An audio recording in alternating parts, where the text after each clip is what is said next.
ഒരു കാര്യം, ഈ ഫാമിലി ബഡ്ജറ്റിൽ ആരാണ് ഏറ്റവും പ്രധാനപ്പെട്ട വ്യക്തികൾ എന്നതാണ്. ഇതിനുത്തരം നമ്മൾ കാണുന്നത് പ്രധാനപ്പെട്ട വ്യക്തികൾ, ഒന്നാമത്തേത് കുടുംബത്തിലെ ഭാര്യ ഭർത്താക്കന്മാർ അല്ലെങ്കിൽ മാതാപിതാക്കന്മാർ.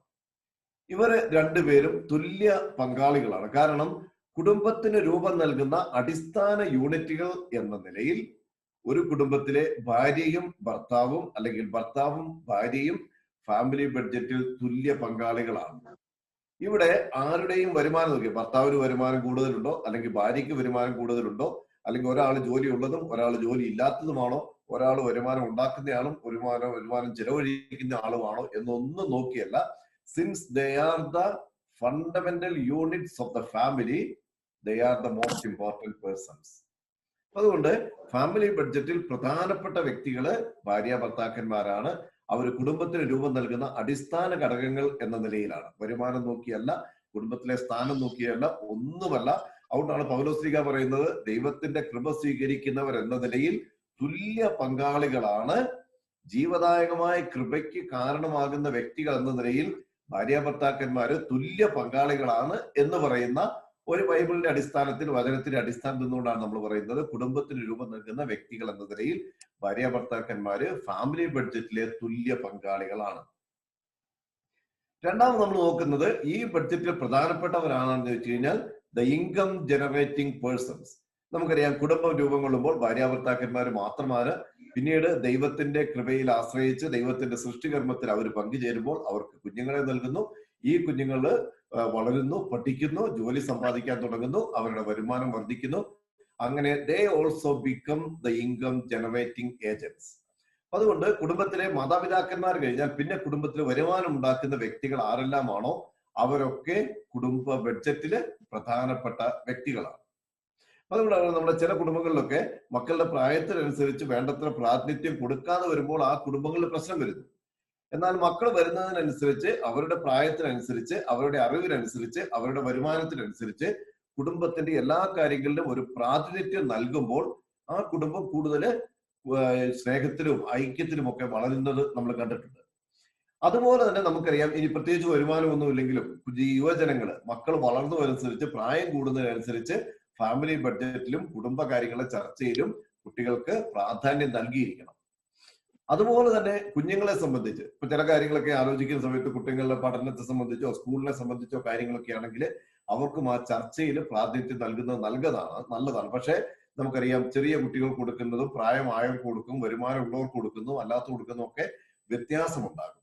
അതുകൊണ്ട് പാർട്ടിസിപ്പേഷൻ എന്ന നിലയിൽ അവരുടെ പ്രാധാന്യത്തിൽ വ്യത്യാസമുണ്ടെങ്കിലും എല്ലാ അംഗങ്ങളും ഈ ഫാമിലി ബഡ്ജറ്റിൽ പങ്കാളികളാണ്. അതുകൊണ്ടാണ് നമ്മൾ പറയുന്നത് family budget is an affair of the whole family. എല്ലാ കുടുംബത്തിന്റെയും മാതാപിതാക്കന്മാരെ അവർ വരുമാനം ഉണ്ടാക്കുന്നവരാണോ അല്ലയോ എന്ന് തീരുമാനിച്ചിട്ടല്ല. Since they are the basic unit of the family, fundamental unit of the family, they are the first units.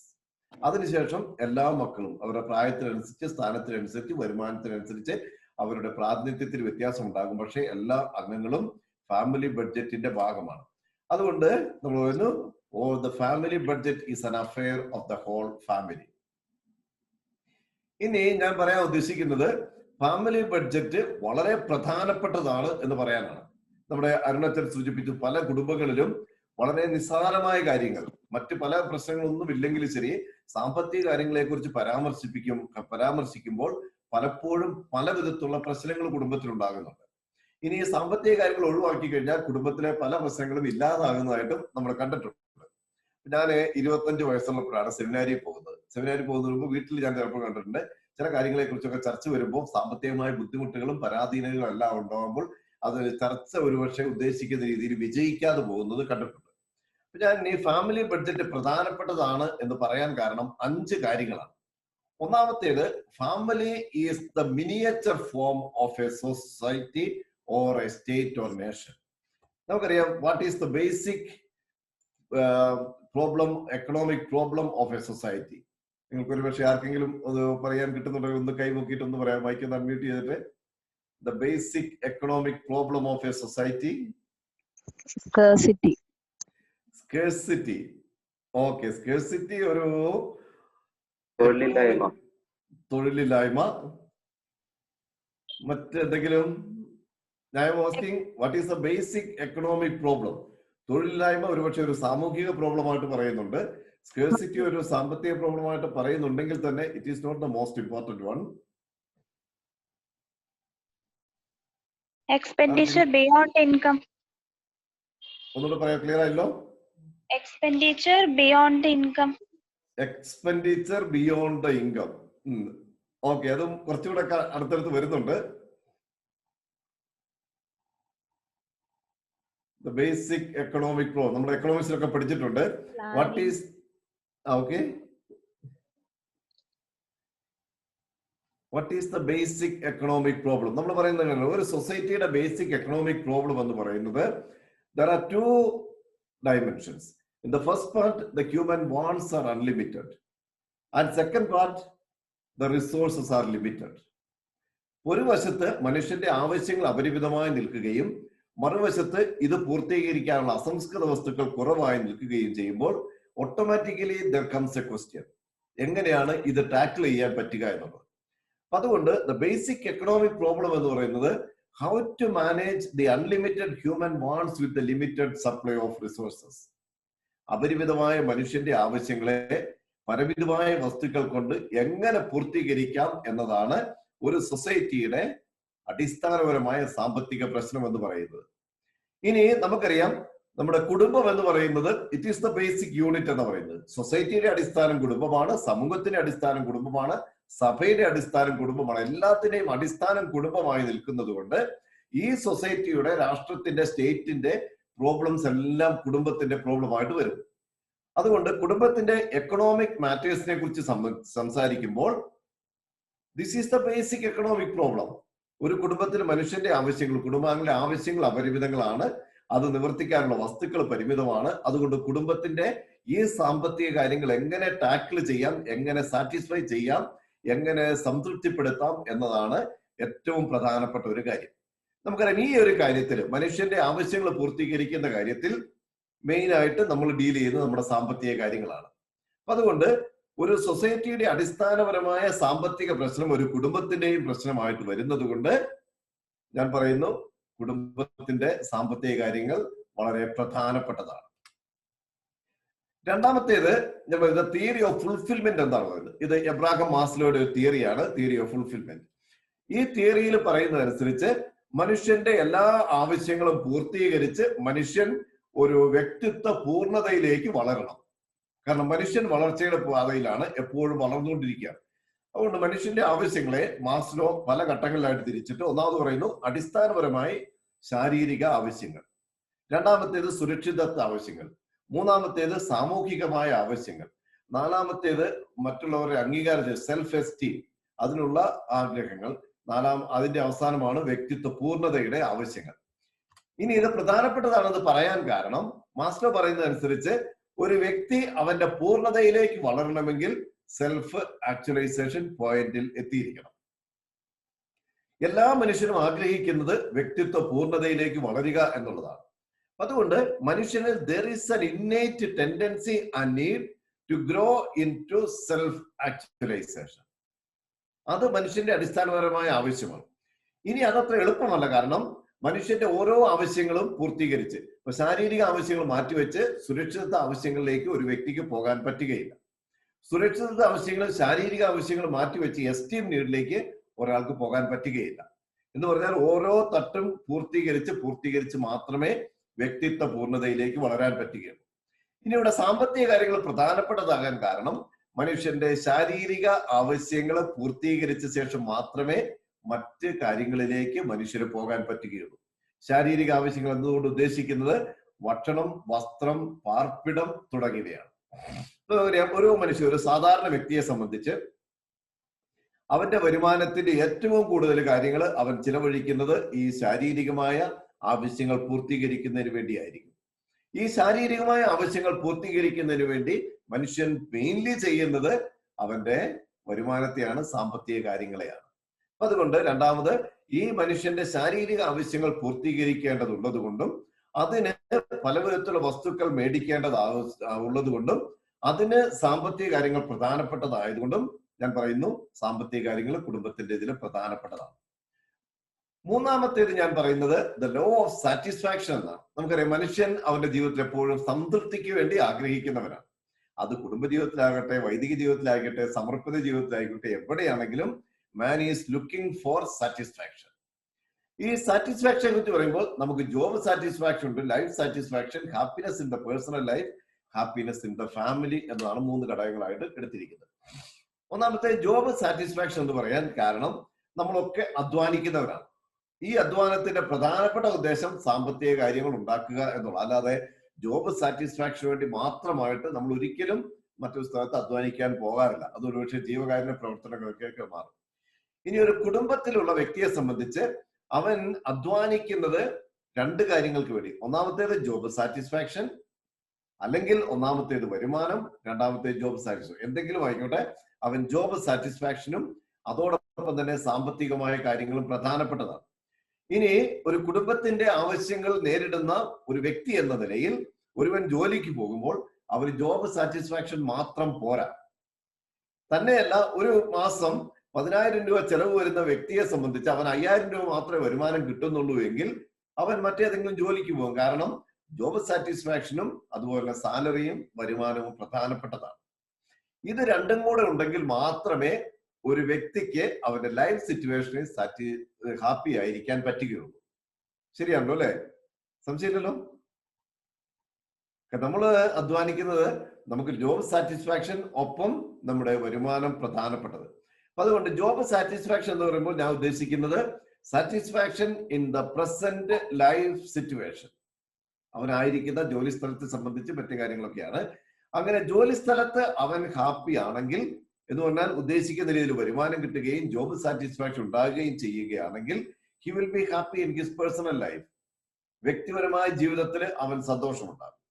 ഈ സന്തോഷം വ്യക്തിപരമായ ജീവിതത്തിൽ സാറ്റിസ്ഫൈഡ് ആണെങ്കിൽ automatically that becomes the happiness of personal life. വ്യക്തിപരമായ ജീവിതത്തിൽ സന്തോഷം വരും, അത് കുടുംബത്തിന്റെ സന്തോഷമായിട്ട് മാറും.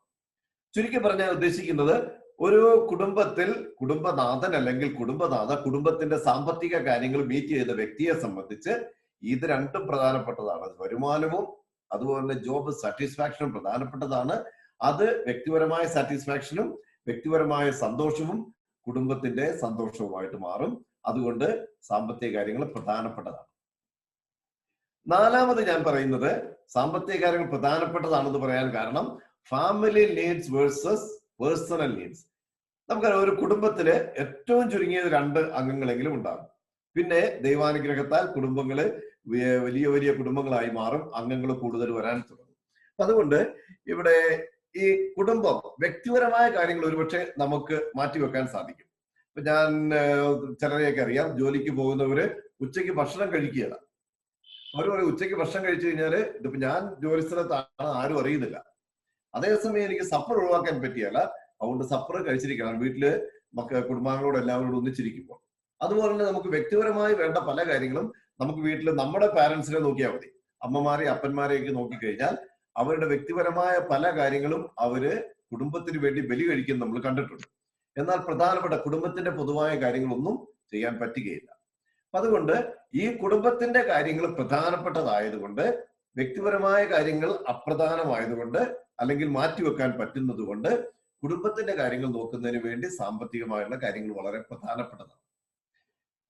അതുപോലെ തന്നെ 5ാമത്തെ ഒരു കാര്യമാണ് mutual encouragement to improve the present situation. ഇത് സാമ്പത്തിക കാര്യങ്ങൾ മാത്രമല്ല, വിവാഹ ജീവിതത്തിലെ എല്ലാ കാര്യത്തിലും, വ്യക്തിപരമായ ബന്ധത്തിലും സാമൂഹികമായ ബന്ധത്തിലും കുടുംബാംഗങ്ങൾ തമ്മിലുള്ള ബന്ധത്തിലും ഭാര്യാഭർത്തൃ ബന്ധത്തിലും എല്ലാം പ്രധാനപ്പെട്ടതാണ് മ്യൂച്വൽ എൻകറേജ്മെന്റ്. എല്ലാ കാര്യത്തിലും പ്രധാനപ്പെട്ട ഈ ഒരു കാര്യം സാമ്പത്തിക കാര്യത്തിലും പ്രധാനപ്പെട്ടതാണ്. അതുകൊണ്ട് ഭാര്യാഭർത്താക്കന്മാരുടെ പരസ്പരമുള്ള എൻകറേജ്മെന്റ്. ഒരു ഭാര്യയെ സംബന്ധിച്ച് ഏറ്റവും പ്രധാനപ്പെട്ടത് ഭർത്താവാണ്, ഭർത്താവ് ആയിരിക്കണം, ഭർത്താവിന്റെ എൻകറേജ്മെന്റ്. ഭർത്താവിനെ സംബന്ധിച്ച് തന്റെ ജീവിതത്തിലെ ഏറ്റവും പ്രധാനപ്പെട്ട വ്യക്തി ഭാര്യ ആയിരിക്കണം, ഭാര്യയുടെ എൻകറേജ്മെന്റ്. ഇത് വളരെ പ്രധാനപ്പെട്ടതാണ്. ഈ ഒരു 5 കാര്യങ്ങൾ പറഞ്ഞുകൊണ്ടാണ് ഒന്നാമത്തേത് ഫാമിലി എന്ന് പറയുന്നത് അടിസ്ഥാന സാമ്പത്തിക സമൂഹമാണ് എന്നത്. രണ്ടാമത്തേത് എബ്രാഹിം മാസ്ലോയുടെ ദ ലോ ഓഫ് ഫുൾഫിൽമെന്റ് എന്നത്. മൂന്നാമത്തേത് ദ ലോ ഓഫ് സാറ്റിസ്ഫാക്ഷൻ. നാലാമത്തേത് കുടുംബാവശ്യങ്ങളും വ്യക്തിപരമായ ആവശ്യങ്ങളും. 5ാമത്തേത് മ്യൂച്വൽ എൻകറേജ്മെന്റ്. ഈ 5 കാര്യങ്ങൾ പറഞ്ഞുകൊണ്ടാണ് ഞാൻ പറയുന്നത് ഒരു കുടുംബത്തിൽ സാമ്പത്തിക കാര്യങ്ങൾ ഏറ്റവും പ്രധാനപ്പെട്ടതാണ് എന്നത്. ക്ലിയർ ആകുന്നുണ്ടല്ലോ അല്ലെ? ഒന്ന് കൈയ്യൊന്ന് വീശിക്കാൻ ക്ലിയർ ആകുന്നുണ്ടെങ്കിൽ ഓക്കെ. ഇനി ഒരുപക്ഷെ നമുക്ക് തോന്നാം ഞാൻ പറഞ്ഞ 5 കാര്യങ്ങളാണ്. അതുകൊണ്ട് കുടുംബത്തിലെ കാര്യങ്ങൾ വളരെ സാമ്പത്തിക കാര്യങ്ങൾ വളരെ പ്രധാനപ്പെട്ടതായതുകൊണ്ട് we need an economic management. സാമ്പത്തിക കാര്യങ്ങൾ കൃത്യമായിട്ട് നോക്കി വരവ് ചെലവുകളൊക്കെ കണക്കാക്കി കൈകാര്യം ചെയ്യുന്നതിനെയാണ് മാനേജ്മെന്റ് എന്ന് പറയുന്നത്. ഒരു ഫിനാൻഷ്യൽ മാനേജ്മെന്റ് അല്ലെങ്കിൽ എക്കണോമിക് മാനേജ്മെന്റ് നമുക്ക് വളരെ അത്യാവശ്യമാണ്. ഇനി ഇങ്ങനെ സാമ്പത്തിക കാര്യങ്ങളെ കുറിച്ച് പറയുമ്പോൾ ഇതാണോ കുടുംബജീവിതത്തിലെ ഏറ്റവും പ്രധാനപ്പെട്ട കാര്യങ്ങൾ എന്ന് ചോദിച്ചു കഴിഞ്ഞാൽ നമുക്കറിയാം കുടുംബജീവിതത്തിലെ ഏറ്റവും first category of important things എന്ന് പറയുന്നത് സാമ്പത്തിക കാര്യങ്ങളല്ല. ഭാര്യ ഭർത്താക്കന്മാർ തമ്മിലുള്ള പരസ്പര സ്നേഹം, അവർ തമ്മിലുള്ള പരസ്പര സമർപ്പണം, മക്കൾക്ക് വേണ്ടി അവർ ചെലവഴിക്കുന്ന അവരുടെ കടപ്പാട്, കഷ്ടപ്പാട്, ഇങ്ങനെ കുടുംബത്തിന്റെ ഐക്യവുമായി ബന്ധപ്പെട്ട കാര്യങ്ങൾ, ഭാര്യാഭർത്തൃ ബന്ധം, പരസ്പരമുള്ള അംഗീകരിക്കൽ, മനസ്സിലാക്കലൊക്കെയാണ് കുടുംബജീവിതത്തിലെ first category of important things. ഒരു സംശയം വിചാരിക്കരുത്. ഇനി അതേസമയം നമ്മൾ if you are taking a second category of important things, രണ്ടാമത്തെ ഘട്ടത്തിൽ കുറെ പ്രധാനപ്പെട്ട കാര്യങ്ങൾ നമ്മൾ എടുത്തു കഴിഞ്ഞാൽ എനിക്ക് ഉറപ്പുണ്ട് സാമ്പത്തിക കാര്യങ്ങൾ will be the first one. അതുകൊണ്ട് ഒരിക്കലും സമ്പത്ത് ഏറ്റവും പ്രധാനപ്പെട്ടതാണ് എന്ന് പറഞ്ഞ് you should never place it in the primary category of important things, but place them in the second category of important things. അവിടെ ഏറ്റവും പ്രധാനപ്പെട്ടത് നമ്മുടെ സാമ്പത്തിക കാര്യങ്ങൾ ആയിരിക്കും.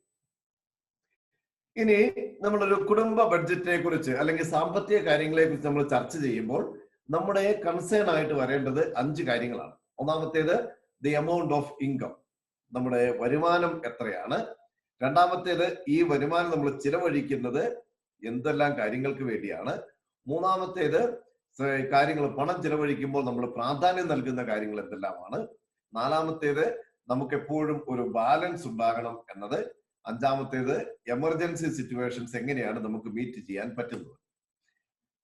നമുക്കറിയാം ഒരു 3 തരത്തിലുള്ള ബഡ്ജറ്റുകളാണ് നമ്മൾ കാണുന്നത്. നമുക്കറിയാം നമ്മുടെ ഈ സംസ്ഥാന മന്ത്രിമാരും ദേശീയ മന്ത്രിമാരും അതുപോലെ തന്നെ പഞ്ചായത്തിലും മുനിസിപ്പാലിറ്റിയും കോർപ്പറേഷനും ഒക്കെ നമ്മളൊരു ബഡ്ജറ്റ് അവതരിപ്പിക്കുന്ന കണ്ടിട്ടുണ്ട്. ഈ ബഡ്ജറ്റിൽ 3 തരത്തിലുള്ള ബഡ്ജറ്റുകളാണ്. ഒന്ന് വേറെ നിങ്ങൾ ഓർക്കേണ്ട, കണ്ടന്റ് മാത്രം ഓർത്താൽ മതി. ഒന്നാമത്തേത് സർപ്ലസ് ബഡ്ജറ്റ് എന്നാണ് പറയുന്നത്. സർപ്ലസ് ബഡ്ജറ്റ് എന്ന് പറഞ്ഞാൽ വരുമാനം കൂടി വരിക്കും, ചിലവ് കുറഞ്ഞു വരിക്കും, എപ്പോഴും ഒരു നിശ്ചിത തുക അല്ലെങ്കിൽ നല്ലൊരു സംഖ്യ ബാലൻസ് വരുന്നതാണ് സർപ്ലസ് ബഡ്ജറ്റ് എന്ന് പറയുന്നത്. ചിലവ് കുറഞ്ഞിരിക്കും, വരവ് കൂടിയിരിക്കും, എപ്പോഴും ബാലൻസ് ഉണ്ടാകും. രണ്ടാമത്തേത് ഡെഫിസിറ്റ് ബഡ്ജറ്റ് എന്നാണ് പറയുന്നത്. എന്ന് പറഞ്ഞാൽ ചിലവ് ഭയങ്കരമായിട്ട് കൂടിയിരിക്കും, വരുമാനം കുറഞ്ഞിരിക്കും. അതുകൊണ്ട് ഓരോ മാസവും ഈ ഡെഫിസിറ്റ് ബഡ്ജറ്റ് നമ്മൾ പ്ലാൻ ചെയ്യുകയാണെങ്കിൽ ഓരോ മാസവും അവസാനിക്കുമ്പോൾ നമ്മുടെ സാമ്പത്തിക കാര്യങ്ങൾ വളരെ കുറഞ്ഞ് വരുമാനം കുറഞ്ഞിരിക്കും, ചെലവ് കൂടിയിരിക്കും, നമ്മൾ പലപ്പോഴും കടത്തിന് ആൾക്കാരെ ആശ്രയിക്കേണ്ടി വരും. ഇനി ദൈവാനുഗ്രഹത്താൽ ആദ്യം പറഞ്ഞ ഒന്നുകൂടെ പറയാവോ? ഒന്നാമത്തെ സർപ്ലസ് ബഡ്ജറ്റ് എന്ന് പറഞ്ഞാൽ വരുമാനം നമുക്ക് കൂടുതലായിരിക്കും, ചിലവ് കുറഞ്ഞിരിക്കും, എപ്പോഴും നമ്മുടെ വരവും ചിലവും കുറച്ച് കഴിയുമ്പോൾ കുറച്ച് പൈസ ബാലൻസ് ഉണ്ടാകും. എല്ലാ ഗവൺമെന്റും പ്ലാൻ ചെയ്യുന്നത് സർപ്ലസ് ബഡ്ജറ്റ് ആണ്. അതുകൊണ്ടാണ് നമുക്ക് പെട്ടെന്ന് എന്തെങ്കിലുമൊക്കെ വരുമ്പോൾ, അപകടമോ പ്രസിഡന്റ് ഒക്കെ വരുമ്പോൾ മുഖ്യമന്ത്രി ദുരിതാശ്വാസ നിധിയിൽ നിന്ന്, പ്രധാനമന്ത്രി ദുരിതാശ്വാസ നിധിയിൽ നിന്ന് എന്നൊക്കെ പറഞ്ഞ്, അല്ലെങ്കിൽ അവര് പ്രത്യേക സഹായ നിധിയിൽ നിന്നൊക്കെ പറഞ്ഞു വരുന്നത്, ഇങ്ങനെ വരുന്ന ഈ സർപ്ലസ് ബഡ്ജറ്റിൽ ബാലൻസ് ആയിട്ട് വരുന്നതാണ്. രണ്ടാമത്തേത് ഡെഫിസിറ്റ്. ക്ലിയർ ആയെന്ന് വിചാരിക്കുന്നു. ഓക്കെ, ഒന്നാമത്തെ ക്ലിയർ ആയല്ലോ, സർപ്ലസ് ബഡ്ജറ്റ് ക്ലിയർ ആയല്ലോ അല്ലെ? Okay, okay, thank you. രണ്ടാമത്തെ ഡെഫിസിറ്റ് ബഡ്ജറ്റ് എന്ന് പറയുന്നത് ഞാൻ പറഞ്ഞു, നമുക്ക് വരുമാനം കുറവായിരിക്കും, ചിലവ് കൂടിയിരിക്കും. അപ്പൊ അതുകൊണ്ട് ഓരോ മാസവും അല്ലെങ്കിൽ നമ്മൾ ബഡ്ജറ്റ് കഴിഞ്ഞെല്ലാം വരവ് ചെലവ് കാൽക്കുലേറ്റ് ചെയ്യുമ്പോൾ നമ്മൾ കുറെ കടത്തിലായിരിക്കും. അതുകൊണ്ട് കേരളത്തിലെ മിക്കവാറും എല്ലാ കുടുംബങ്ങളെ, പ്രത്യേകിച്ച് സാധാരണ കുടുംബങ്ങളെ സംബന്ധിച്ചുണ്ടാകുന്ന വലിയൊരു പ്രശ്നം ഇതാണ്. അവരുടെ ചെലവ് കൂടിയിരിക്കും, വരവ് കുറഞ്ഞിരിക്കും, ഓരോ മാസവും അവരുടെ കടബാധ്യതകൾ കൂടിക്കൊണ്ടേയിരിക്കും. മൂന്നാമത്തേതാണ് നമ്മുടെ ബാലൻസ് ബഡ്ജറ്റ് എന്ന് പറയുന്നത്. വരവും ചിലവും തുല്യമായിട്ട് പോകും. 500 രൂപ വരുമാനമുണ്ടെങ്കിൽ അതിന്റെ ചെലവ് 500 രൂപയാക്കിയിട്ട് കുറച്ചു കഴിഞ്ഞാൽ ഓരോ മാസത്തിന്റെയും അവസാനം അല്ലെങ്കിൽ വരവ് ചെലവ് കണക്കാക്കുമ്പോൾ നമുക്ക് ബാലൻസ് ഒന്നും ഉണ്ടാകുകയില്ല, കൃത്യമായിട്ട് വരവും ചെലവും കഴിഞ്ഞു പോകും. ഇനി ഇവിടെ ഈ 3 ബഡ്ജറ്റ് എടുത്തു കഴിഞ്ഞാൽ നമുക്കറിയാം ഏറ്റവും നല്ലത്, ഏറ്റവും അനുയോജ്യമായ ഒരു ബഡ്ജറ്റ് എന്ന് പറയുന്നത് സർപ്ലസ് ബഡ്ജറ്റ് ആണ്. എപ്പോഴും നമ്മുടെ കയ്യിൽ കുറച്ച് പണം ബാക്കി വരുന്ന രീതിയിൽ നമ്മൾ പ്ലാൻ ചെയ്യണം. അതുകൊണ്ടാണ് നമ്മൾ എക്കണോമിക് മാനേജ്മെന്റ് അല്ലെങ്കിൽ ഫിനാൻഷ്യൽ മാനേജ്മെന്റ് എന്ന് പറഞ്ഞത്.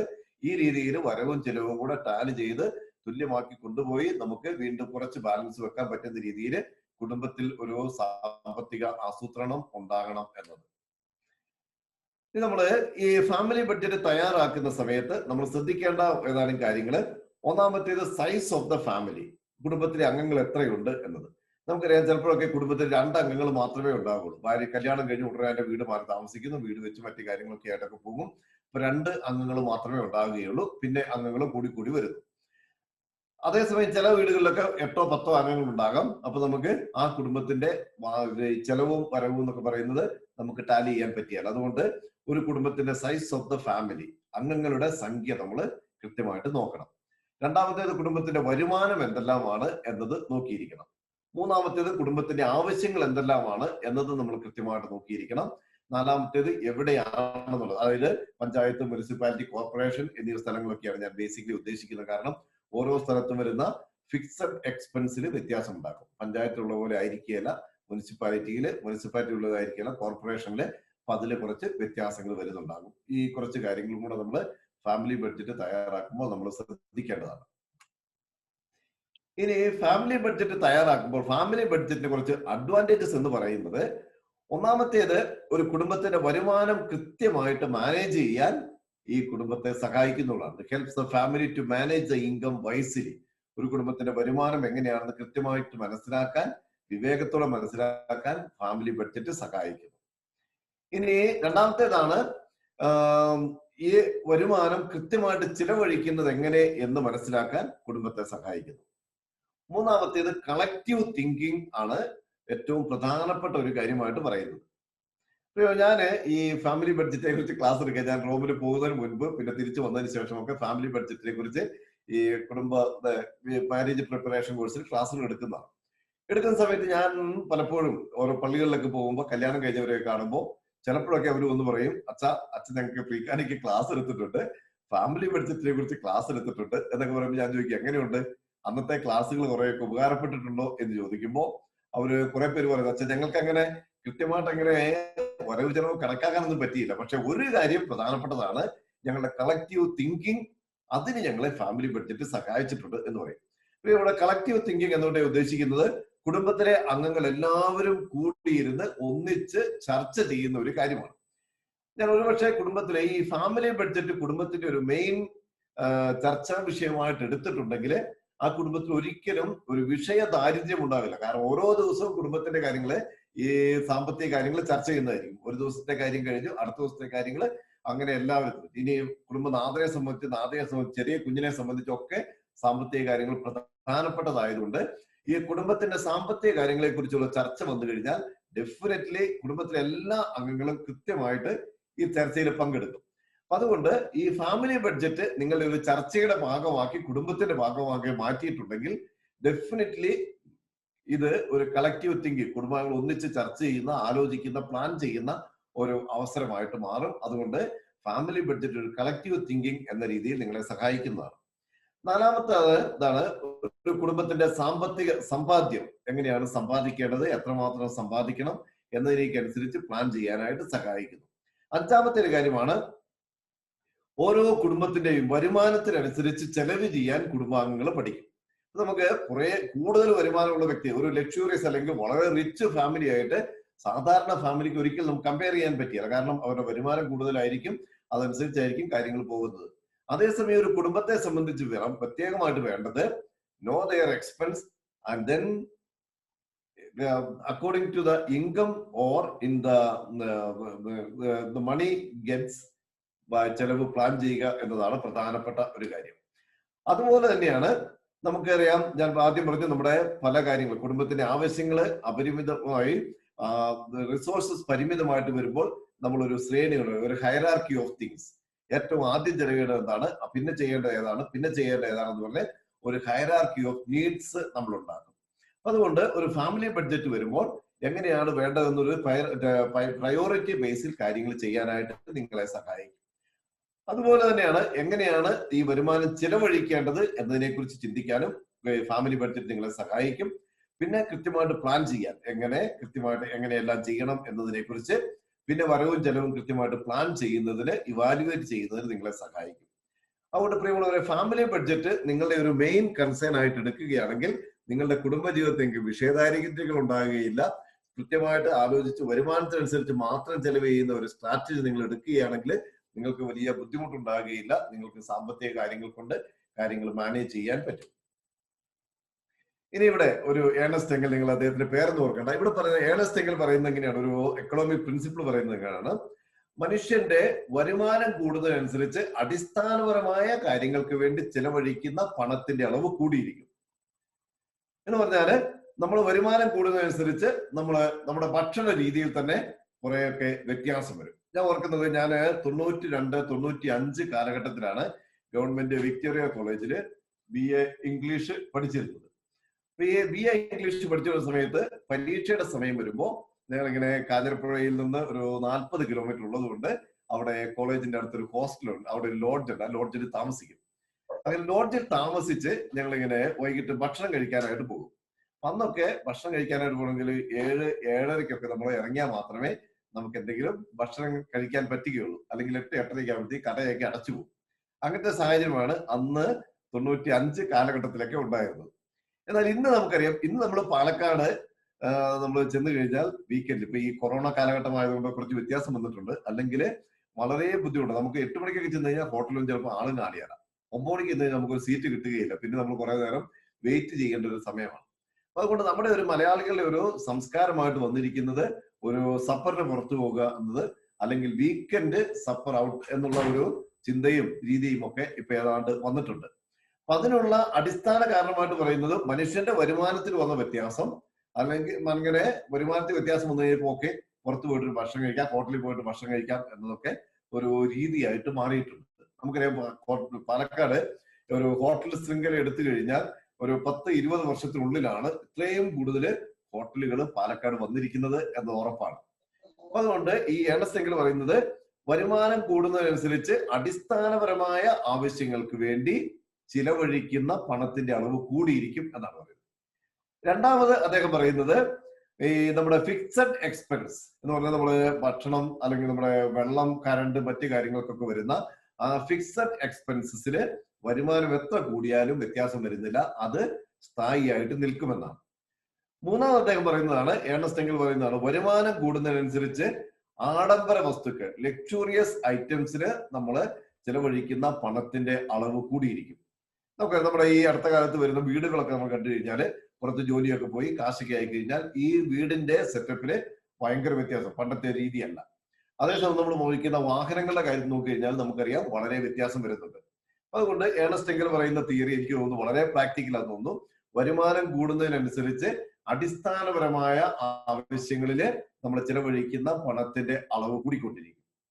രണ്ടാമതായി പറയുന്നത്, ആഡംബര വസ്തുക്കൾക്ക് നമ്മൾ ചെലവഴിക്കുന്ന പണത്തിന്റെ അളവ് കൂടിക്കൊണ്ടിരിക്കും.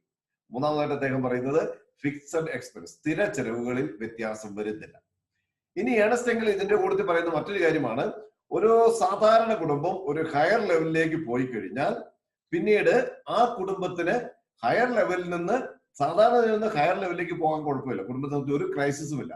പക്ഷെ ഹയർ ലെവലിൽ എത്തിയ ഒരു കുടുംബത്തെ സംബന്ധിച്ച്, ഒരു വ്യക്തിയെ സംബന്ധിച്ച് താഴത്തെ നിലയിലേക്ക് ഇറങ്ങി വരിക എന്ന് പറഞ്ഞാൽ, ആദ്യത്തെ അവസ്ഥയിലേക്ക് വരിക എന്ന് പറഞ്ഞാൽ അത്ര എളുപ്പമല്ല.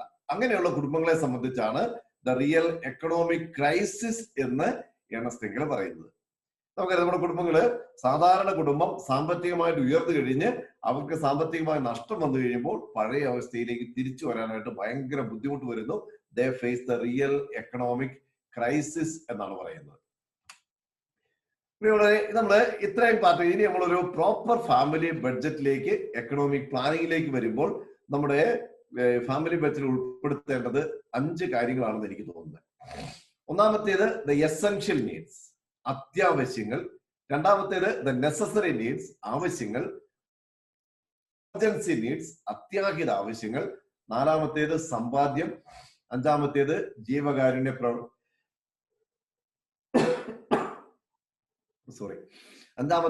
ജീവകാരുണ്യ പ്രവർത്തനങ്ങൾ. ഇനി എസെൻഷ്യൽ നീഡ്സ് എന്നതുകൊണ്ട് ഉദ്ദേശിക്കുന്നത് ഭക്ഷണം, വസ്ത്രം, പാർപ്പിടം, അതുപോലെ തന്നെ എഡ്യൂക്കേഷൻ ഓഫ് ചിൽഡ്രൻ, കുട്ടികളുടെ വിദ്യാഭ്യാസവും ഏറ്റവും പ്രധാനപ്പെട്ട ഒരു കാര്യമായിട്ടാണ് ഞാൻ കാണുന്നത്. ഇത് പറയാൻ കാരണം നമുക്ക് ഈ ഒരു കാര്യത്തിൽ ഭക്ഷണം, വസ്ത്രം, പാർപ്പിടം തുടങ്ങിയ വിദ്യാഭ്യാസം തുടങ്ങിയ കാര്യങ്ങളിൽ നമുക്ക് സാധാരണഗതിയിൽ അധികം കോംപ്രമൈസ് നമുക്ക് പറ്റില്ല. ഇത് ഒഴിവാക്കാനും പറ്റില്ല. അതുകൊണ്ട് എസെൻഷ്യൽ നീഡ്സ് നമ്മൾ കൃത്യമായിട്ടും ചെയ്തിരിക്കണം. ഇനി വിദ്യാഭ്യാസ കാര്യങ്ങളിലേക്ക് വരുമ്പോൾ നമുക്കറിയാം ഇന്ന് കുട്ടികളുടെ വിദ്യാഭ്യാസം വളരെ ചിലവേറിയ ഒരു മേഖലയായിട്ട് മാറിക്കൊണ്ടിരിക്കുക. പ്രത്യേകിച്ച് ഹയർ എഡ്യൂക്കേഷൻ ലെവലിലേക്കൊക്കെ ചെല്ലുമ്പോൾ നമ്മുടെ എക്സ്പെൻസ് എന്ന് പറയുന്നത് വളരെ ഹൈ ആണ്. ഇപ്പൊ ഞാന് യുവക്ഷേത്ര കോളേജിലെ വൈസ് പ്രിൻസിപ്പളാണ് കഴിഞ്ഞ 5 വർഷമായിട്ട്. നമുക്ക് ഈ വർഷം ഏറ്റവും കൂടുതൽ അഡ്മിഷൻ 2180ഓളം കുട്ടികൾ യുവക്ഷേത്ര കോളേജിൽ പഠിക്കുന്ന ഒരു വർഷമാണിത്. ഈ കോവിഡ് കാലഘട്ടമായതുകൊണ്ട് നമുക്ക് അഡീഷണൽ സീറ്റ് ഇൻക്രിമെന്റ് ഒക്കെ നമുക്ക് കിട്ടിയ ഒരു ഭാഗ്യമാണ്. അതുകൊണ്ട് ഈ വർഷം നമ്മൾ ഇത്രയും അഡ്മിഷൻ കൊടുക്കുന്ന സമയത്ത് നമുക്കറിയാം, നമുക്ക് ദൈവാനുഗ്രഹം കൊണ്ട് എല്ലാ ഡിപ്പാർട്ട്മെന്റുകളിലും നമുക്ക് അഡ്മിഷൻ കംപ്ലീറ്റ് ആയി. മാത്തമാറ്റിക്സിൽ മാത്രം നമുക്ക് ഏതാനും സീറ്റുകൾ ബാക്കിയുണ്ട്. ബാക്കി എല്ലാ ഡിപ്പാർട്ട്മെന്റിലും നമുക്ക് അഡ്മിഷൻ കംപ്ലീറ്റ് ആയി. അഡീഷണൽ സീറ്റിന്റെ കൺവേർഷൻ പോലും നമ്മൾ ഫില്ലാക്കിക്കൊണ്ടിരിക്കുകയാണ്. ഇവിടെ കുട്ടികള് അഡ്മിഷൻ വരുന്ന സമയത്ത് നമ്മൾ പല കാര്യങ്ങളും അവരോട് ചോദിക്കുന്ന സമയത്ത് പ്രധാനമായിട്ടും ഞങ്ങൾ ചോദിക്കുന്ന ഒരു കാര്യം, ഇവിടെ വരുന്ന കുട്ടികൾക്ക് പഠനത്തിന്റെ ഫിനാൻഷ്യൽ എക്സ്പെൻസ് മീറ്റ് ചെയ്യാൻ പറ്റുന്ന ഒരു സാമ്പത്തിക അവസ്ഥയിലാണോ അവര് എന്നത് ഞങ്ങളുടെ ഒരു പ്രധാനപ്പെട്ട കൺസേൺ ആണ്. അതുകൊണ്ട് ഓരോ കോഴ്സും എടുക്കുമ്പോൾ അവരോട് ചോദിക്കും, നിങ്ങൾക്ക് ഇത്ര പേ ചെയ്യാൻ പറ്റുമോ എന്നൊക്കെ ചോദിച്ചിട്ടാണ് അഡ്മിഷന്റെ മറ്റു കാര്യങ്ങളിലേക്ക് പോകുന്നത്. നമ്മൾ ഈ വർഷം അഭിയുവിന്റെ പിതാവിന്റെ അധ്യക്ഷതയിൽ കൂടിയ മീറ്റിംഗിൽ പറഞ്ഞു, നമ്മുടെ രൂപതയിൽ നിന്ന് 90% കൂടുതൽ മാർക്ക് മേടിക്കുന്ന കുട്ടികൾക്ക് 100% സ്കോളർഷിപ്പ് കൊടുക്കണം എന്ന് പറഞ്ഞു. നമ്മുടെ കത്തോലിക്ക പാലക്കാട് രൂപതാംഗങ്ങളായ കുട്ടികൾക്ക് കത്തോലിക്കരായ നല്ല സമർത്ഥരായ വിദ്യാർത്ഥികൾക്ക് 90% കൂടുതൽ മാർക്ക് മേടിച്ച് പാസ്സാവുകയാണെങ്കിൽ അവർക്ക് കംപ്ലീറ്റ് ഫ്രീ കൊടുക്കണം എന്ന ഒരു നല്ല തീരുമാനം പാലക്കാട് രൂപത നമ്മുടെ പിതാവിന്റെ അധ്യക്ഷതയിൽ കൂടിയ ട്രസ്റ്റ് മീറ്റിംഗിൽ എടുത്തിട്ടുണ്ട് എന്ന കാര്യം നിങ്ങളോട് പറയുകയാണ്. അതേസമയം നമ്മൾ സ്കോളർഷിപ്പ് കൊടുക്കുന്നവരുണ്ട്, ഫുള്ള് സ്കോളർഷിപ്പ് കൊടുക്കുന്നവർ, പാർഷ്യലി കൊടുക്കുന്നവർ, കുറച്ച് കൊടുക്കുന്നവര്, ഒരു സെമിസ്റ്റർ കൊടുക്കുന്നത്, അങ്ങനെ പല കാറ്റഗറിയാണ്. ഞാൻ പറഞ്ഞത് ഈ അഡ്മിഷൻ വരുന്ന സമയത്ത് ഞങ്ങൾ കൃത്യമായിട്ട് ചോദിക്കുന്ന ഒരു കാര്യമാണ് സാമ്പത്തിക കാര്യങ്ങൾ. നമുക്കറിയാം ഇത് മറ്റു പല സ്ഥലങ്ങളിലും അഡ്മിഷൻ എടുക്കാൻ പോകും. നിങ്ങൾ നിങ്ങളുടെ വീട്ടിലുള്ള അംഗങ്ങൾക്കോ നിങ്ങളുടെ പരിചയക്കാർക്കോ ആർക്കെങ്കിലും ഒക്കെ അഡ്മിഷൻ എടുക്കാൻ പോയിട്ടുണ്ടെങ്കിൽ നിങ്ങൾക്കറിയാം സാമ്പത്തിക കാര്യങ്ങൾ പ്രധാനപ്പെട്ടതാണെന്നത്. അതുകൊണ്ടാണ് ഈ എഡ്യൂക്കേഷൻ ഓഫ് ദ ചിൽഡ്രൻ നമ്മൾ ഈ കാറ്റഗറിയിൽ പെടുത്തിയിരിക്കുന്നത്. രണ്ടാമത്തേതാണ് നമ്മുടെ ആവശ്യങ്ങൾ എന്ന് പറയുന്നത്. ഒന്നാമത്തേത് അത്യാവശ്യങ്ങൾ, രണ്ടാമത്തേത് ആവശ്യങ്ങൾ. ഇത് നമുക്ക് ഓരോ കുടുംബത്തെയും സംബന്ധിച്ചുള്ള ഇത് വളരെ എസെൻഷ്യൽ ആയിട്ടുള്ള കാര്യങ്ങളല്ല, നമുക്ക് ചെയ്യുന്നത് നല്ലതാണ് എന്ന രീതിയിൽ പറയുന്നതിനാണ് ഈ ആവശ്യങ്ങൾ എന്ന് പറയുന്നത്. ചില കുടുംബത്തെ സംബന്ധിച്ച് ഒരുപക്ഷെ അവരുടെ ക്ലോസ് റിലേറ്റീവ്സിനെ വിസിറ്റ് ചെയ്യുന്നോ ഫ്രണ്ട്സിനെ വിസിറ്റ് ചെയ്യുന്നോ ഒക്കെ ആയിരിക്കാം. ചിലരെ സംബന്ധിച്ച് ഒരു ഫാമിലി പിക്നിക് ആയിരിക്കാം. ചിലരെ സംബന്ധിച്ച് ഒരുപക്ഷെ വർഷത്തിൽ ഒരു പ്രാവശ്യം ഒരു ധ്യാനത്തിന് പോകുക, മറ്റു കാര്യങ്ങളൊക്കെ ആയിരിക്കാം. അല്ലെങ്കിൽ എവിടെയെങ്കിലും പോയി കുറച്ച് ദിവസം താമസിക്കുന്നതായിരിക്കാം. Whatever be, it differs depending on the family. ഇനി നമുക്കറിയാം, നമ്മൾ അറിയുന്ന ഒരു എറണാകുളത്തുള്ള ഒരു കൊച്ചൊരു മോഹനൻ അവരുടെ ഒരു പ്രധാനപ്പെട്ട ഒരു കാര്യമായിട്ട് അവർ പറയുന്നത് ഈ വിസിറ്റ് ആണ്. എവിടെയെങ്കിലും ഒക്കെ വിസിറ്റ് പോകാം. അപ്പൊ അവർക്ക് ഒരു 10-22 രാജ്യങ്ങൾ അവരിപ്പോ സന്ദർശിച്ചു കഴിഞ്ഞു. ഒരു തട്ടുകട നടത്തി വരുമാനം ഉണ്ടാക്കുന്നു, ഒരു രാജ്യം സന്ദർശിക്കുന്നു, തിരിച്ചു വരുന്നു, വീണ്ടും ഒരു തട്ടുകട നടത്തുന്നു, വീണ്ടും ഒരു വരുമാനം ഉണ്ടാക്കുന്നു, മറ്റൊരു രാജ്യം സന്ദർശിക്കാനായിട്ട് പോകുന്നു. അങ്ങനെ പല വിധത്തിലുള്ള കാര്യങ്ങൾ ഡിപ്പെൻഡിങ് ഓൺ ദ ഫാമിലി. മൂന്നാമത്തേത് എമർജൻസീസ് ആണ്. എന്ന് പറഞ്ഞാൽ നമുക്ക് മുൻകൂട്ടി കാണാൻ പറ്റാത്ത കാര്യങ്ങളെയാണ് എമർജൻസി, അത്യാഹിത ആവശ്യങ്ങൾ എന്ന് പറയുന്നത്. ഒരുപക്ഷെ നമുക്ക് അവരുടെ മെഡിക്കൽ നീഡ്സ് ആയിരിക്കാം, അല്ലെങ്കിൽ നമുക്ക് അൺഎക്സ്പെക്ടഡ് നാച്ചുറൽ കലാമിറ്റീസ് ആയിരിക്കാം. വാട്ട് എവർ ബി, മുൻകൂട്ടി കാണാൻ സാധിക്കാത്ത കാര്യങ്ങളെയാണ് നമ്മളിവിടെ അത്യാഹിത ആവശ്യങ്ങൾ എന്ന് പറയുന്നത്. നാലാമത്തേത് സമ്പാദ്യമാണ്. അഞ്ചാമത്തേത് ജീവകാരുണ്യ പ്രവർത്തനങ്ങളാണ്. ഈ 5 കാര്യങ്ങൾ ഉൾപ്പെടുത്തിക്കൊണ്ട് നമ്മളൊരു മോഡൽ ബഡ്ജറ്റ് തയ്യാറാക്കി കഴിഞ്ഞാൽ ഇങ്ങനെ വരും. ഏതാണ്ട് 10,000 രൂപ വരുമാനമുള്ള കുടുംബം. ഈ കുടുംബത്തിന്റെ നമ്മൾ തിരിക്കുന്നത് 5ആയിട്ട് തിരിച്ചു കഴിഞ്ഞാൽ, ഒന്നാമത്തെ അത്യാവശ്യങ്ങൾ എന്ന് പറഞ്ഞാൽ കുടുംബത്തിന്റെ മൊത്തം വരുമാനത്തിന്റെ 50% ഈ കുടുംബം അതിന്റെ അടിസ്ഥാന ആവശ്യങ്ങൾക്ക്, അത്യാവശ്യങ്ങൾക്ക് വേണ്ടിയായിരിക്കും ചെലവഴിക്കുന്നത്. ഇനി ഇവിടെ ശ്രദ്ധിക്കേണ്ട ഒരു കാര്യം, 10,000 രൂപ മാത്രമേ കുടുംബത്തിന് മൊത്തം വരുമാനം ഉള്ളൂ എങ്കിൽ ആ കുടുംബത്തിന്റെ ഒരു മാസത്തെ ചെലവെന്ന് പറയുന്നത് 50% കൂടി പോകരുത് എന്നതാണ്. ഇത് സാധിക്കുമോ എന്ന് ചോദിച്ചു കഴിഞ്ഞാൽ ഡിപ്പെൻഡിങ് ഓൺ ദ ഫാമിലി, ഇല്ലെങ്കിൽ ആ കുടുംബത്തെ സംബന്ധിച്ച് പല വിധത്തിലുള്ള സാമ്പത്തിക ബുദ്ധിമുട്ടുകൾ വരാൻ സാധ്യതയുണ്ട്. ഇനിയുള്ളത് നെസസറി നീഡ്സ്, ആവശ്യങ്ങളാണ്. ഒരു 15% 1,500 രൂപ കുടുംബത്തിന്റെ ആവശ്യങ്ങൾക്ക് വേണ്ടി അവൻ മാറ്റിവെക്കുന്നു.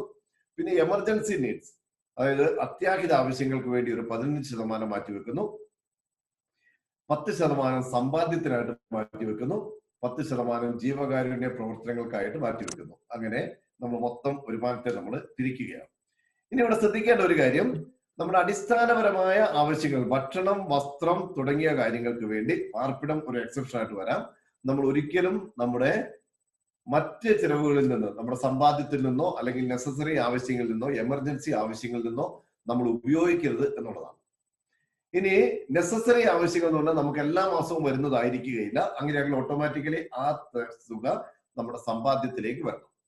അതുപോലെ എമർജൻസി നീഡ്സ് എന്ന് പറയുന്നത് നമുക്ക് എപ്പോഴും ഉണ്ടാകുന്നതായിരിക്കുകയില്ല. അതും ബാലൻസ് വരുമ്പോൾ നമ്മുടെ സമ്പാദ്യത്തിലേക്ക് വരണം.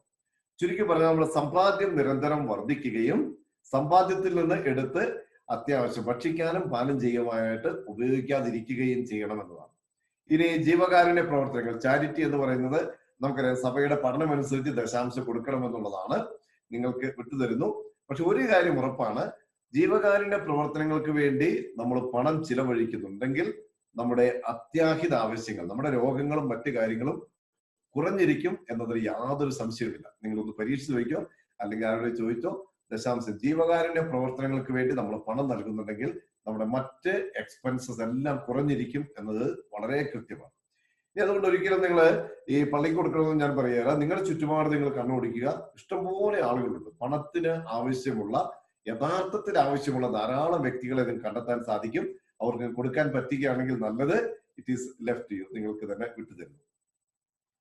ഇനി ഇവിടെ നമ്മുടെ കേരളത്തിൽ ഒരു കാര്യം, നമ്മുടെ എമർജൻസി നീഡ്സ് എന്ന് പറയുന്നത്, നമുക്ക് സമ്പാദ്യം വർദ്ധിക്കണം എന്ന് പറയാനുള്ള ഒരു കാര്യം നമ്മുടെ ഹെൽത്ത് റീസൺസ്, മെഡിക്കൽ റീസൺസ് ആണ്.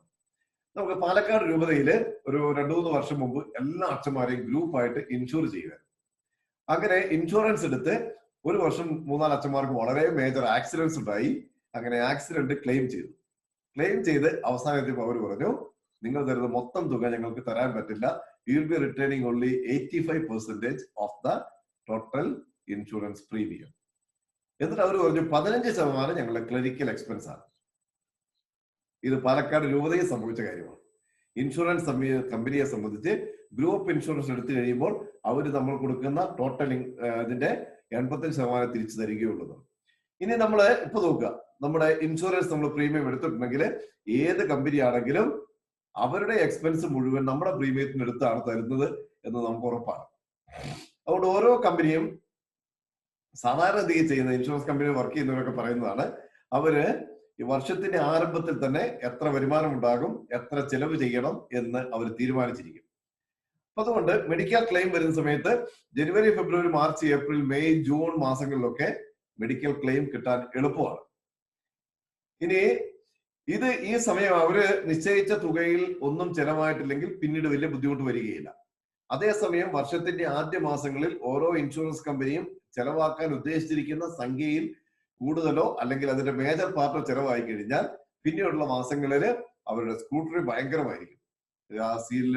ആ ബില്ലിൽ സീല് വന്നില്ല, സീലിൽ ഒപ്പ് വന്നില്ല, അത് ഫോട്ടോസ്റ്റാറ്റ് ആണ്, അത് ക്ലിയർ ആയില്ല എന്ന് പറഞ്ഞ് പല പല കാരണങ്ങൾ കൊണ്ട് നമുക്ക് കിട്ടേണ്ട പ്രീമിയം കുറഞ്ഞു പോകും. ഇത് നമുക്ക് അനുഭവം, നിങ്ങളുടെ കമ്പനിയിൽ വർക്ക് ചെയ്യുന്ന ആരെങ്കിലും ഉണ്ടെങ്കിൽ നിങ്ങൾക്കറിയാം.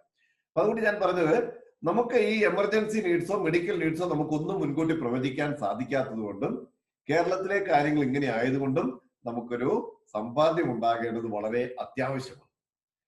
ഞാൻ ഇറ്റലി പോയ സമയത്ത് 2012 ഞാൻ ഒരു പള്ളിയിൽ സഹായിക്കാൻ പോയി. ഞാൻ അവിടുത്തെ ഒരു സൈക്കിൾ സവാരിക്ക് പോയി. സൈക്കിളിൽ നിന്ന് വീണ് 2 കൈ ഒടിഞ്ഞു, ഒന്നും ചെയ്യാൻ പറ്റാത്ത അവസ്ഥ.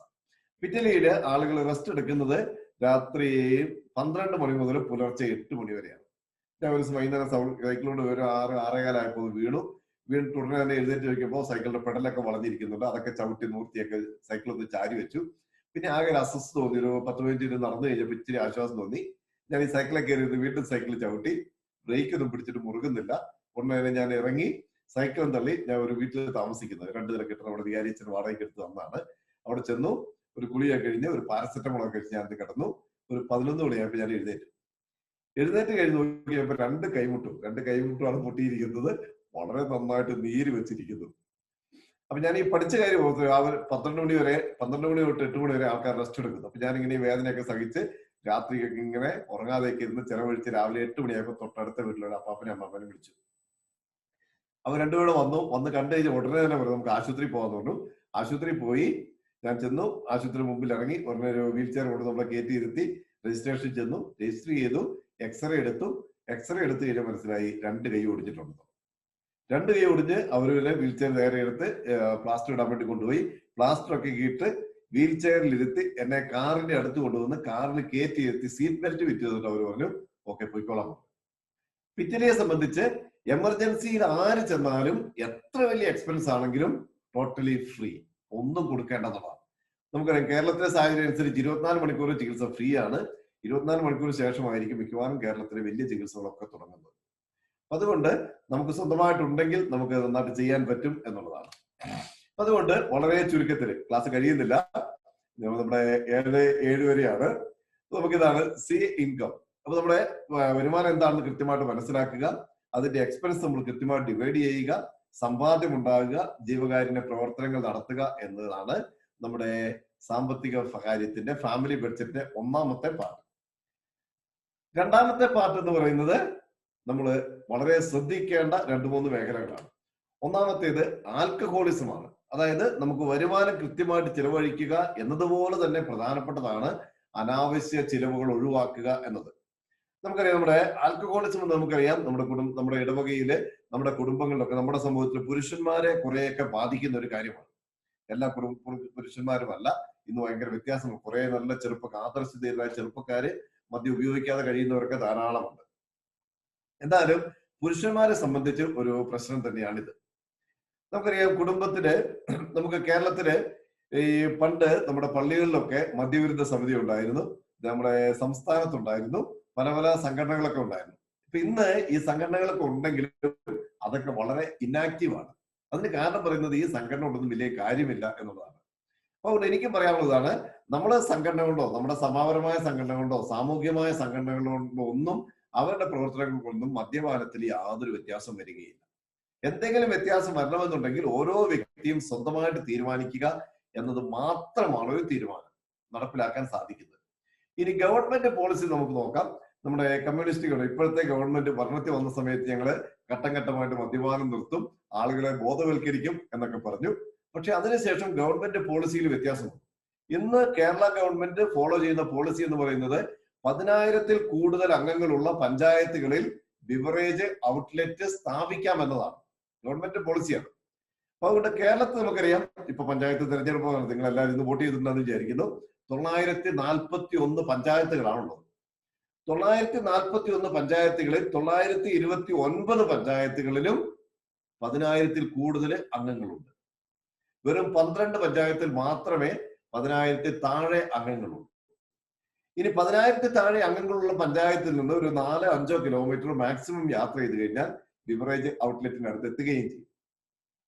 അതുകൊണ്ട് നമുക്ക് ചെയ്യാൻ പറ്റുന്നത്, ഈ ഗവൺമെന്റ് പോളിസി ഇതാണ്. ആളുകളുടെ സമൂഹത്തിന്റെ മെന്റാലിറ്റിയിൽ വ്യത്യാസം വന്നിട്ടുണ്ട് കേട്ടോ. ഞാൻ യൂറോപ്പിൽ പോകുന്നത് 2007-ലാണ്. ഞാൻ പോകുന്നതിന് മുമ്പ് ഇരുന്ന പള്ളികളിലൊക്കെ കുടുംബത്തിലെ അമ്മമാരുടെയൊക്കെ വലിയൊരു ബുദ്ധിമുട്ടായിരുന്നു ഭർത്താവിന്റെ മദ്യപാനം അല്ലെങ്കിൽ ചെറുപ്പക്കാരന്റെ മദ്യപാനം. ഞാൻ 2016-ൽ തിരിച്ചു വന്നു കഴിഞ്ഞ് ഇരുന്ന പള്ളികളിലും കണ്ട ആളുകളൊക്കെ പറയുന്നത്, ഇപ്പോഴത്തെ കാലത്ത് ഇച്ചിരി മദ്യപിക്കാത്ത ആരാച്ച ഉള്ളത്, വലിയ ആഘോഷമായി ഈസ്റ്റർ ക്രിസ്മസ് ഞങ്ങളുടെ വീട്ടിൽ ഞങ്ങൾ ഒന്നിച്ചിരുന്നാണ് കുടിക്കുന്നത്, അതിൽ വലിയൊരു പ്രശ്നമൊന്നും കാണുന്നില്ല എന്ന് പറയുന്നവരുണ്ട്. അതുകൊണ്ട് പക്ഷെ നമുക്കറിയാം ഇത് വലിയൊരു തിന്മയാണെന്നും കുടുംബത്തിന്റെ സാമ്പത്തിക കാര്യങ്ങളെയും സമാധാനത്തെയും സുസ്ഥിതിയെയും ഒക്കെ തകർക്കുന്നതാണ് എന്നതിനും യാതൊരു സംശയമില്ല. അതുകൊണ്ട് ഒരു തെറ്റായ ഒരു കാര്യത്തെ ന്യായീകരിക്കുന്നതിനേക്കാൾ നല്ലത് വ്യക്തിപരമായ തീരുമാനങ്ങൾ എടുത്ത് അതിൽ നിന്ന് മാറി നിൽക്കുന്നതാണ്. അതുകൊണ്ട് മറ്റാർക്കും ഇതിൽ ഒരു തീരുമാനം എടുക്കാൻ പറ്റിയല്ല, ഓൺലി ദ പേഴ്സണൽ ഡിസിഷൻ.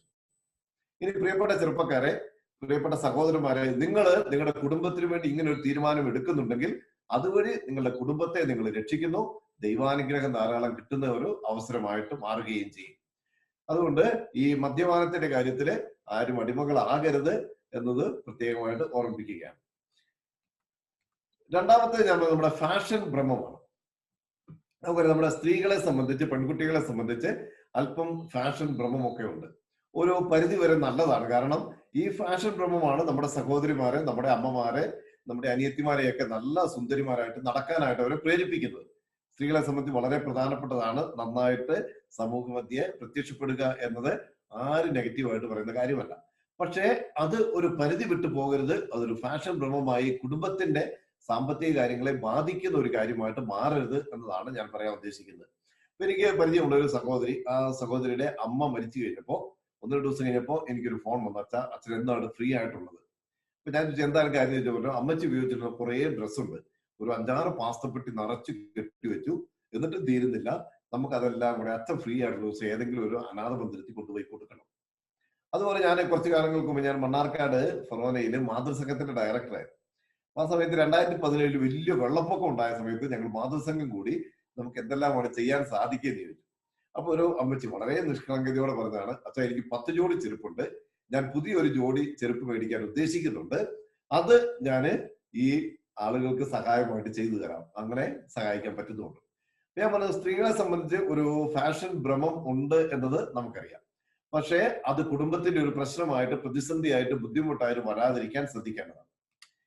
മൂന്നാമത്തെ ഒരു കാര്യമാണ് ഡവറി സിസ്റ്റം എന്ന് പറയുന്നത് ഒരു സോഷ്യൽ ഈവിളാണ്. നമുക്കറിയാം ഇന്ന് സ്ത്രീധനം എന്ന് പരസ്യമായിട്ട് പറയാൻ പറ്റാത്തൊരു കാര്യമാണ്. പറഞ്ഞു കഴിഞ്ഞാൽ അത് തിന്മയാണ്, ഒരു കുറ്റമാണ്.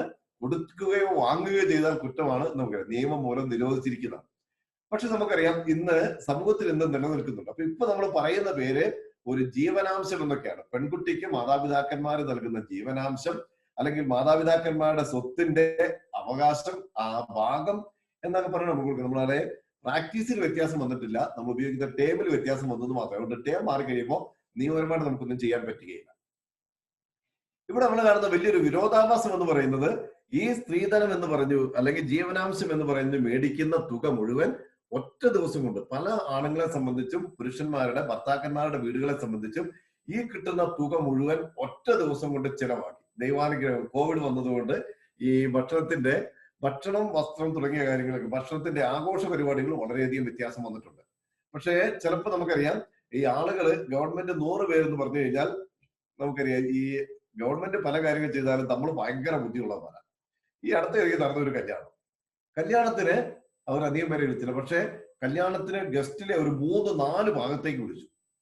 4 ഓഡിറ്റോറിയങ്ങൾ ബുക്ക് ചെയ്ത് 4 ഓഡിറ്റോറിയങ്ങളിലും 100 പേരെ വെച്ച് സദ്യ നടത്തി ഒരു വിരുദ്ധൻ. എങ്ങനെയുണ്ടെന്ന് നോക്കിയാൽ ഗവൺമെന്റ് പറഞ്ഞു മാക്സിമം 100 പറ്റുള്ളൂ എന്ന് പറഞ്ഞു. പക്ഷെ ആളുകൾ അപ്പുറം ചിന്തിക്കാൻ തുടങ്ങി. ഒരു സ്ഥലത്ത് വരുന്നതാണോ 100 പേര്? അങ്ങനെ 3-4 സ്ഥലങ്ങളിൽ ഓഡിറ്റോറിയം ബുക്ക് ചെയ്ത് 100 പേരെ വെച്ച് കല്യാണം നടത്തി. അടുത്ത കാലത്ത് നടന്നു. അപ്പൊ ചിലപ്പോ നമ്മൾക്ക് ഗവൺമെന്റ് നിർദ്ദേശങ്ങൾ കൊണ്ടുവന്നാൽ പോലും നമുക്ക് പറയാൻ പറ്റില്ല. കാരണം ഒരു സ്ഥലത്ത് 100 പേര്, പല സ്ഥലത്ത് 100 പേര് ഒരു കുഴപ്പമില്ലല്ലോ. ആൾക്കാർ കൂടുന്ന 100 പേരെ മാക്സിമം ആകാമെന്നുള്ള ഗവൺമെന്റ് നിയമമാണ്. നിയമത്തിന് വ്യത്യാസം വരുത്തിയിട്ടില്ല. പക്ഷെ നിയമത്തിന്റെ ഉള്ളിൽ നിന്നുകൊണ്ട് ചെയ്യുന്ന ചില പ്രശ്നങ്ങളാണ്.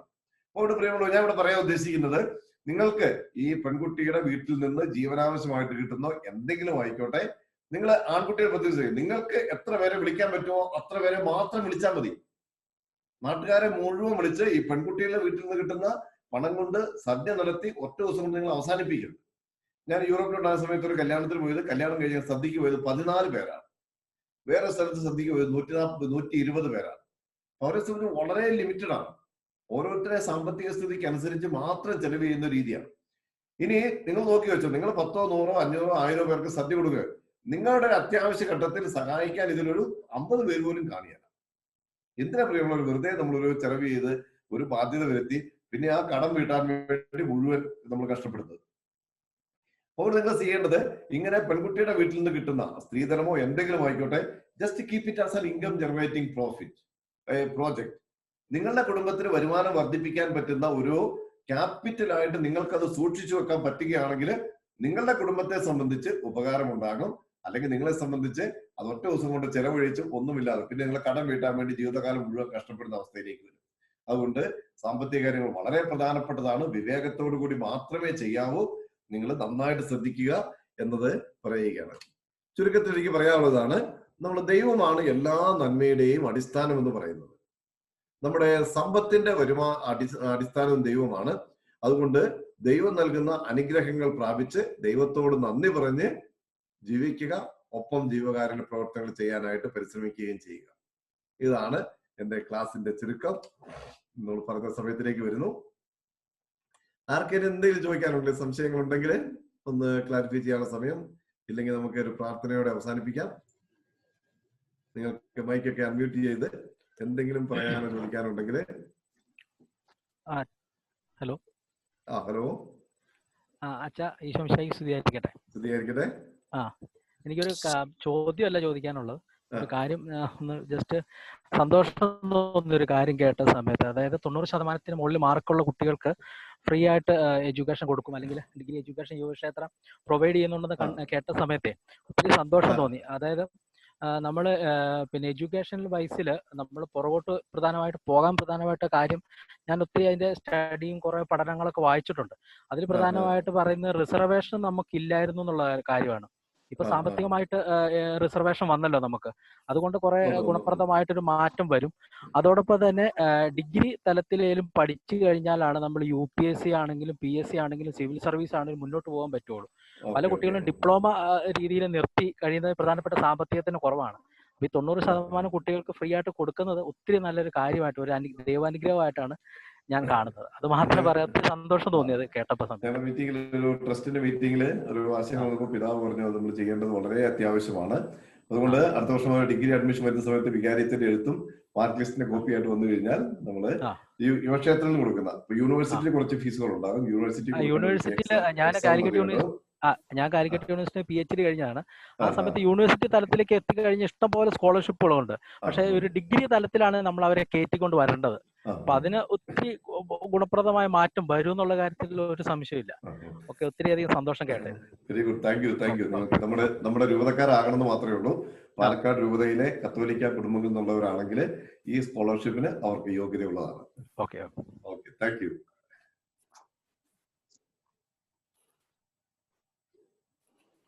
ഇനി ആർക്കെങ്കിലും ഉണ്ടെങ്കിൽ നിങ്ങൾക്ക് മൈക്കൊന്ന് അൺമ്യൂട്ട് ചെയ്ത്.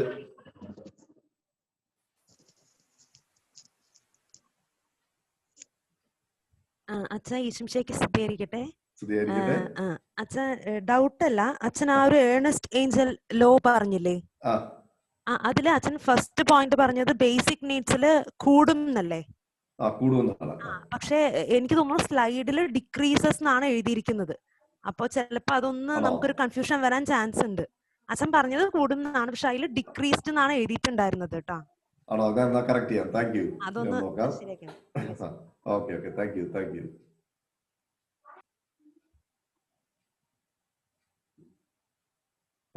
ഇല്ലെങ്കിൽ നമുക്കൊന്ന് പ്രാർത്ഥിച്ചാലോ?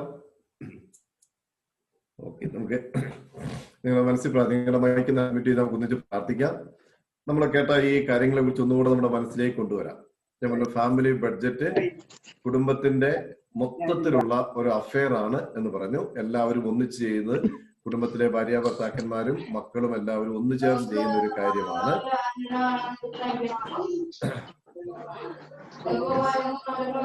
നമ്മൾ ചില വീട്ടിലൊക്കെ പ്രാർത്ഥന ചെയ്തോളൂ. അങ്ങനെയാണെങ്കിൽ ആ വീട്ടിൽ നിന്നുള്ള കുട്ടികള് മൈക്ക് ഓഫ് ചെയ്തോളൂ കേട്ടോ. ഓക്കെ, പിന്നെ ഞാൻ പറഞ്ഞത് ഫാമിലി ബഡ്ജറ്റ് പ്രധാനപ്പെട്ടതാണെന്ന് പറയാൻ